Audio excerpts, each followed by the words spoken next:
I'm Tom Baker, this is Chasing Cars, and this very windy day is our first drive in this, the third generation Audi SQ5. Now it's back to petrol, but unlike the AMG GLC, it hasn't been downsized to a 4-cylinder. Still a 3-litre V6 engine in this vehicle, turbocharged, and now with quite a significant mild hybrid system that makes a difference to power and economy. Now, the other car which this car competes with is the BMW X3 M50i, which is more expensive than this vehicle and also looks, shall we say, avant-garde. The design of the BMW is interesting, but it's also challenging. I think by contrast, the SQ5 is just so handsome, particularly in ultra blue with the matte aluminium styling package and the good wheels, which I've got here. I really like the way this car looks. There's also a bit of an SQ5 cheat code you should know about because Audi has brought in a much cheaper version of the SQ5, same mechanicals, same engine, less opulence, less price. I'll share the details of that with you when we jump inside, but before we get started, hit subscribe and the notification bell. Chasing Cars, honest reviews of your next car. Brought to you by Budget Direct. So what I have here is the full-fat SQ5 in third generation form.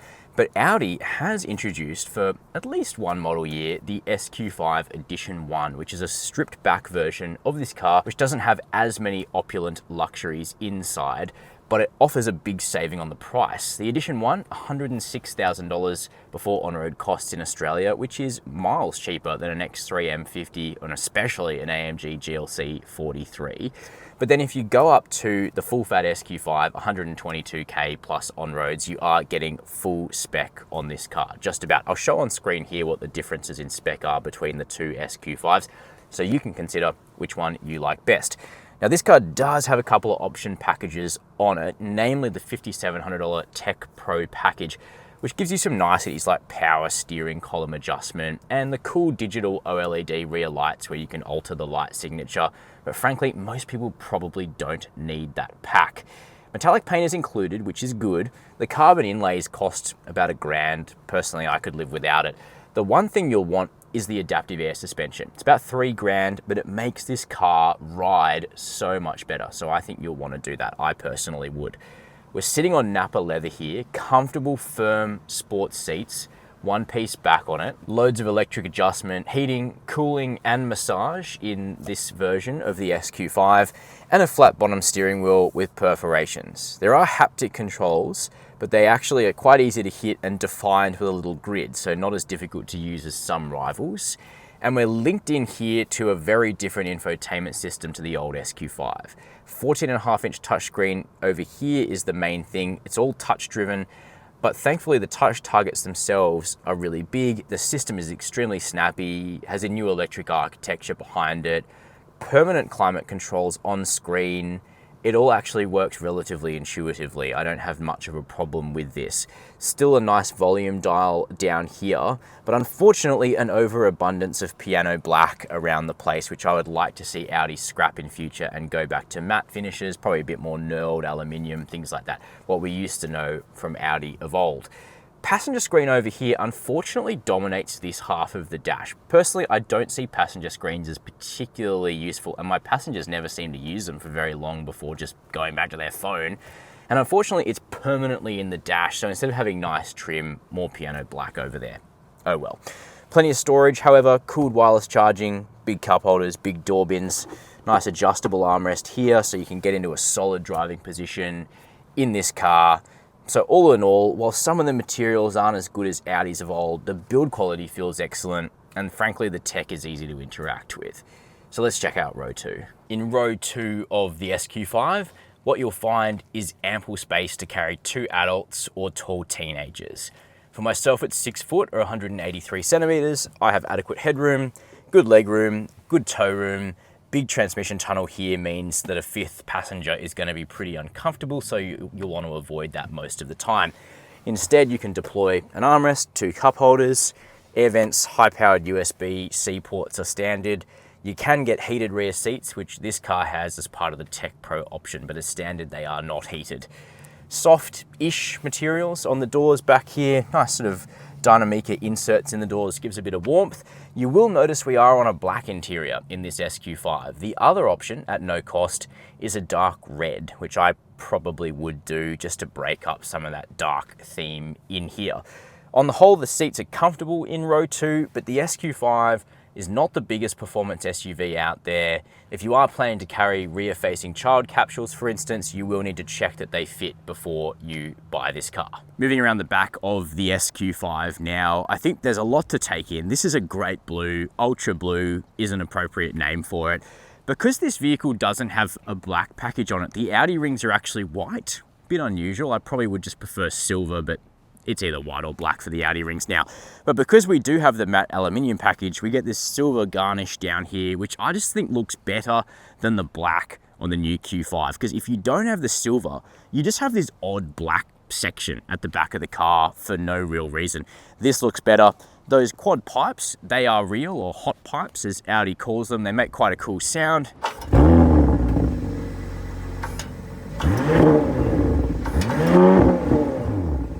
And of course, you're getting a power tailgate. Once it's open, that tailgate reveals a decent sized boot, 520 litres. You can expand it by pushing the second row forward, 40-20-40 on that, which is a nice feature to have. No spare wheel and tyre available on the SQ5, but you can fit the luggage cover beneath the boot floor. A little bit of netting off to the side. You got your champagne bottle elastic holder there, and you can also drop a net down on the boot floor to stop things rolling around. Controls there to drop the power tailgate or lock the vehicle. While the SQ5 has always had a 3-litre V6 engine, Audi has flip-flopped constantly during the life of this badge between diesel and petrol. We're back to petrol now, and hardcore TDI fans might be disappointed, but as we'll see when we drive it shortly, the engine's pretty good. And because it's also a mild hybrid, it's also reasonably efficient. Urban economy, I was able to get 10 litres per 100 Ks. On the highway, it will dip into the 7s, but it's never going to be quite as frugal at high speeds as those diesel engines were.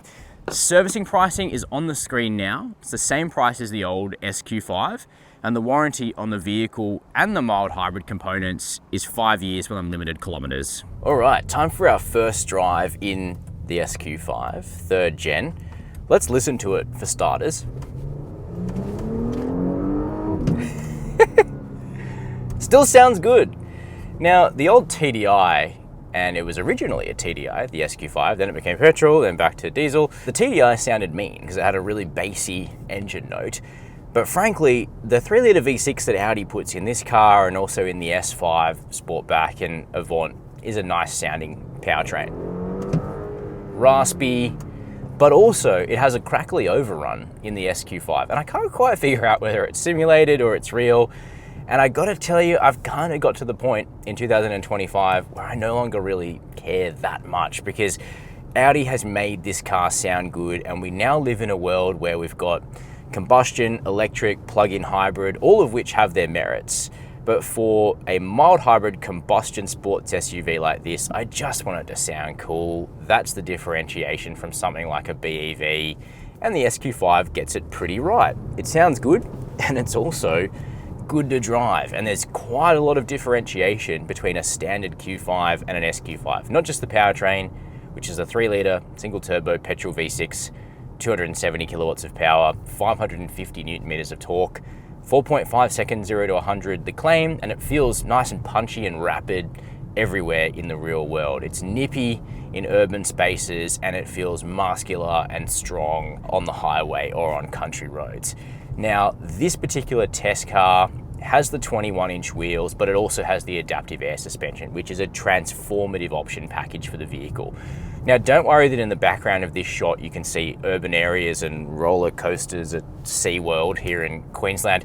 I spent all day yesterday driving the car out in the hinterland and the hilly districts west of this spot, but this is where Audi has a parked up feast for 3 weeks for every single customer facing person from their dealer network to come and drive the car and interact with the car, and they're also driving it back to back with its rivals. And I've come up in the context of all of that as a journalist to drive the car. That's why I'm in town streets on the Gold Coast on the filming day today. But what I can tell you though is the SQ5 is sporty and fun to drive, but even in roundabouts. but you do have to push through an initial bit of inertia in the dynamics to find the quite exceptional chassis underneath. Now, it's not as pronounced in the SQ5 as in the Q5, which can feel even a little bit treacly at times. The SQ5 is more alive at all times, but this car gets better the harder you push it. It feels refined and sophisticated when you're just driving it softly and gently, but it really comes alive the harder you drive it. And what I mean by that is not driving like a crazy person with all the safety systems turned off, but I mean you find a country road with a 100km/h speed limit and you give this car a good red hot pedal within the limits of the law, it really entertains. You get really lovely push out of corners in this car, and the SQ5 is even a little bit slidey, which is quite a nice characteristic to have. You can put it in ESC Sport to enhance that feeling if that's what you're into. The steering too, while not the last word in feel, is quite intuitive, and the variable ratio running through it is suitable for this car, though I'm not sure it steers quite as sweetly as the new X3 M50. Now, it's a heavy car too, it's over 2 tons, and you do feel that inert mass when you're cornering, but I do think the fact that I'm testing more and more EVs is bringing some of this stuff into perspective, because a 2-ton car like the SQ5 is still quite a lot lighter than an EV like the Audi Q6, for instance, which is much heavier and less fun to drive than this car ultimately. Now, the ride quality on the standard suspension is too firm for my liking. It's passive dampers, frequency selective dampers, combined with big wheels and sport tuned suspension as standard for the SQ5. By contrast, the adaptive air is excellent. It lets you have big wheels that look good without disrupting the ride quality. Big difference between comfort and dynamic in the suspension. Comfort is lovely and supple in town. Dynamic is quite stiff, but I actually found myself leaving it in comfort on country roads because in Australia they're so broken up. So with the air suspension, you're getting a lovely blend of comfort, compliance, control. Tick that option box. Compared to the overall cost of the car, it's not that significant. It's a luxury that you should afford yourself, in my view. Overall, the SQ5 is a quick car and it covers ground rapidly. I'm not entirely sure at this stage whether it's more entertaining to drive than an X3 M50, but it's right up there. It sounds good, it's pretty efficient, which is a nice bonus if you're just commuting. It looks good outside, and on air, it's got a fantastic ride quality. So this car is starting to tick quite a few boxes, and the fact that, in my view, the pricing is still reasonably fair for a package as resolved as this, it's got me nodding along. I'm interested in a comparative test to see exactly where it sits among its rivals. Some other thing it gets right, refinement. Acoustic glass around the front here makes it really quiet in here. Good firm seats, good visibility. The Sportback version is coming, which will be probably a bit harder to see out of, but for now the wagon body is practical, quiet, comfortable, fast, fun, sporty. And the safety systems also work pretty well. Clear 360-degree camera. No strong lane centering for now. Audi says it will come later, which is a bit unusual, but good strong adaptive cruise control works fine, and the speed warning stays off. If you turn it off, it doesn't come back on. Nice. So that's my first impression of the Audi SQ5 on local roads. Now, I quite liked the last SQ5, especially with the diesel engine, and the change back to petrol, albeit with a new mild hybrid, does alter the character yet again, but this vehicle sounds great. That's one of the huge aces up its sleeves, as the engine sounds awesome. It's got the crackly overrun, but the dynamics of the car continue to be a real standout. I do think you want to put it on adaptive air suspension. It's a pricey option, but it makes the ride of this vehicle just so sophisticated. It can kind of do it all.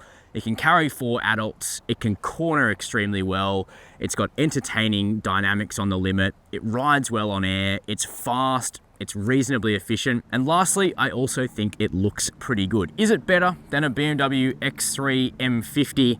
Well, only a group test would tell us the answer to that, so that could be something we have to organise in future. Let us know your comments down below. While you're there, hit subscribe and the notification bell if you'd like to see more tests like this. And as always, thank you for watching Chasing Cars.